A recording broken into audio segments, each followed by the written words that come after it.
And now let's look at the It Takes a Village expansion, which you'll find more information on in your player's manual on pages 174 and 175.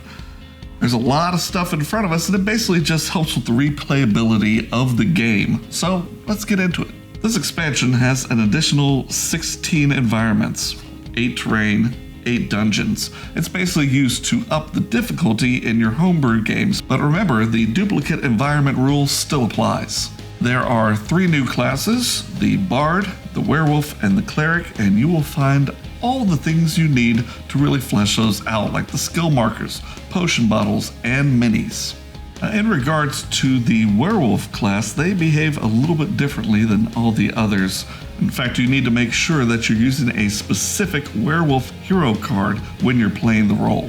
While in its Chib form, a werewolf changes from its normal form to the wolf form.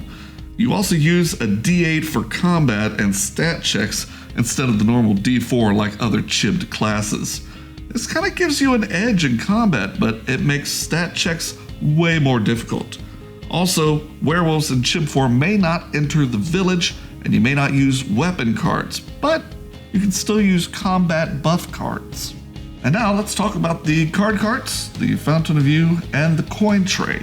And remember, none of these affect gameplay at all. Your card carts are here to hold your 3 major decks. They can be sleeved or unsleeved.